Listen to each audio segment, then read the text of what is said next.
Welcome in, everyone. We're diving deep into intimacy, and not just the romantic kind, but those real connections that make relationships tick. Absolutely. It's easy to get caught up in the grand idea of intimacy, but when you break it down, it's the everyday moments that really build those lasting Yeah, bonds. I loved how the articles pointed out that intimacy is so much more than just the physical side of things. Oh, for sure.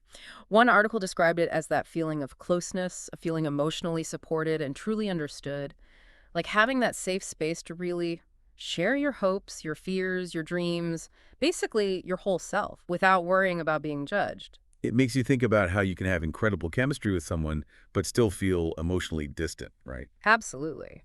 And on the flip side, you can have this deep, meaningful intimacy with friends, family members, even people you work with without any romantic aspect. It's about letting your guard down, showing those vulnerabilities, those little quirks that make you you, and trusting that the other person will still be there. Both sources talked about different types of intimacy, too. Did any of those stand out to you? Well, they all come into play, but the one that really resonated with me was this idea of experiential intimacy. Basically, it's the bond you create by just doing things together. Like sharing hobbies, going on adventures together. Exactly. Or even just watching the same show and laughing at the same parts. It's those shared experiences that create a type of intimacy that's hard to find elsewhere. Like having that inside joke that still makes you both crack up years later. It's amazing how those shared moments, especially the challenging or just plain silly ones, can build such strong connections. Exactly.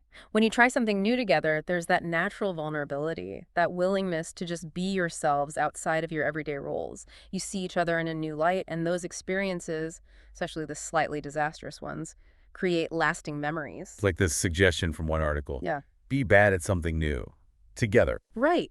Think about those times you've tried a new sport, a cooking class, or even just tried to put together some ridiculous piece of furniture. Those moments of shared failure where you're both fumbling and laughing at yourself can be incredibly bonding. You're not worried about impressing each other, just being present in that moment of shared vulnerability. And that's often where those genuine connections happen. Absolutely. It might not always be pretty or perfect, but it's real. Yeah. Letting go of that need for perfection and just enjoying the process, the connection, the shared experience, it seems like building those strong bonds is about being intentional, being willing to show up authentically. You're absolutely right. And it's a process, not something that happens overnight. One source highlighted several key things that are essential for building any intimate relationship. And these aren't just for romantic relationships. They work for close friendships, family connections, really any relationship where you want a deeper bond. Interesting. So what are those key things? What should we be focusing on to really cultivate intimacy? Well, trust has to be the foundation. It's really the bedrock everything else is built on. You can't have true intimacy without feeling safe and secure with someone, knowing you can be vulnerable without being judged or rejected. It's like that Brene Brown quote. Vulnerability is not winning or losing. It's having the courage to show up and be seen when we have no control over the outcome. And trust is essential for that level of vulnerability. Exactly. And it goes both ways. Both people need to feel safe being vulnerable with each other. That's where honesty and acceptance become so important. Being able to show up authentically flaws and all knowing that you'll be met with compassion and understanding. No pretending, no hiding, just genuine acceptance. It makes you think about how we communicate, because it's not just about talking, is it? It's about truly listening, really hearing what the other person is saying, both with their words and how they're saying it. You hit the nail on the head. Paying attention to those nonverbal cues, tone of voice, facial expressions, even posture can tell you so much. Sometimes those cues even contradict what someone is saying out loud. So we've got trust, acceptance, honesty, communication, all vital for building intimacy. What other insights did those articles offer? Well, they highlighted the importance of safety, and not just physical safety, although that's crucial too. It's about feeling emotionally safe with someone, feeling like you can express your needs and feelings without being shut down or ridiculed. It's about feeling heard, validated, respected. Yeah. Even if your partner doesn't necessarily agree with you in that moment, creating a space where you can both be vulnerable without fear of judgment. You got it. It takes time and consistency to build that kind of safety net. It's about showing up for each other day after day in ways big and small, being present for those tough conversations, the awkward silences, even those times when it's easier to just check out. It sounds like nurturing intimacy is an ongoing process of showing up, being present, and making that conscious choice to connect with your partner on a deeper level. One article mentioned some practical tips for strengthening that connection, and I found them really interesting. Oh, I loved those. They were so practical and insightful. Simple things can make such a difference. Right. Like that reminder to express appreciation. Not just assuming your partner knows how you feel, but actually saying it, putting it out there. Maybe even adding a thoughtful gesture. Those small acts of love and appreciation, those reminders that you see and value each other, can go such a long way. It's like that old saying, the grass is greener where you water it. You have to nurture intimacy for it to flourish. But it's not all about serious talks and deep conversations. The article also mentioned the importance of, well, fun. Exactly. Laughter, playfulness, shared joy. Those are all essential ingredients for a strong and healthy relationship. Sometimes the best way to connect is to just let loose, be silly, and remember why you fell in love in the first place. But one thing that stood out to me as being super important was the emphasis on recognizing and managing stress. The article suggested that unmanaged stress can really undermine even the strongest relationships. That's so true. Stress can be a silent relationship killer. When we're stressed, we're more likely to misinterpret what our partner is saying or doing, jump to conclusions, and just generally be less present and engaged in the relationship. We've all been there, right? That short fuse feeling where the smallest thing sets you off. And often it's the people we care about most who end up bearing the brunt of it. Absolutely. And the articles pointed out that it's not just about avoiding stressful situations, which is often impossible, right? But learning how to manage stress effectively, taking time for self-care, finding healthy ways to cope, communicating our needs to our partners, all of those things. Because if we're not taking care of ourselves, it's pretty hard to show up for someone else. It's about recognizing those moments when you're feeling overwhelmed and then actually taking steps to address it, whether that's through exercise, meditation, spending time in nature, or even just talking to someone you trust. And then creating that safe and supportive environment within your relationship where you both feel comfortable expressing your needs and setting boundaries when you need to. Exactly.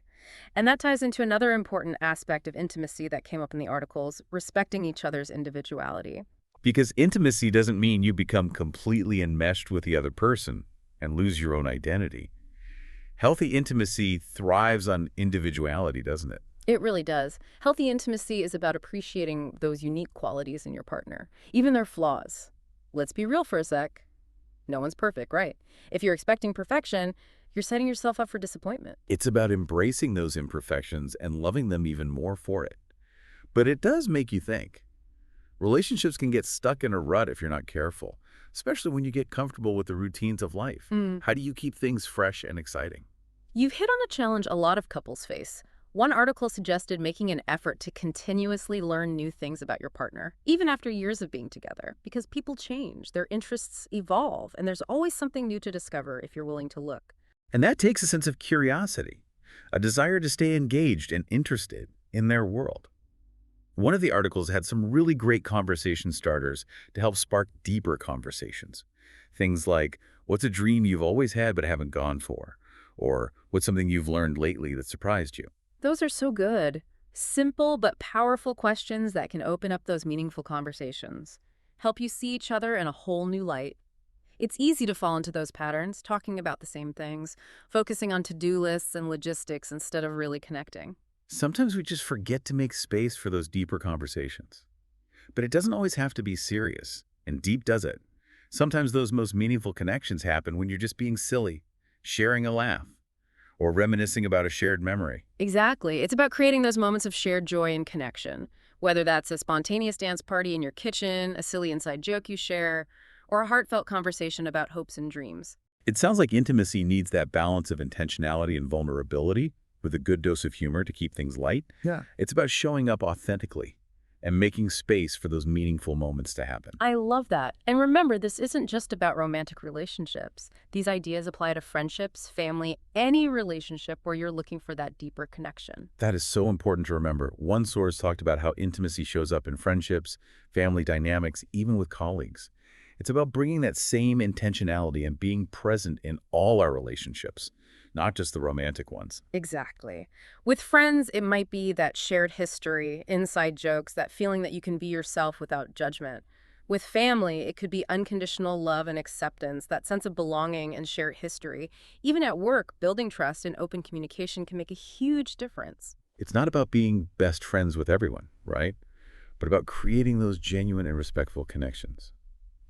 So as we wrap up this deep dive, it seems like it boils down to this. Intimacy is a choice. We Yeah. choose to make it happen. It's that daily practice of being present, showing up, and making that choice to connect with the people around us on that deeper, more meaningful level. Beautifully said. And that choice, it has the power to change not only our relationships, but also our lives. That's something worth thinking about. We spent time talking about building intimacy with others, but what about the relationship we have with ourselves? That's something to consider as you explore this amazing world of human connection. Thanks for joining us.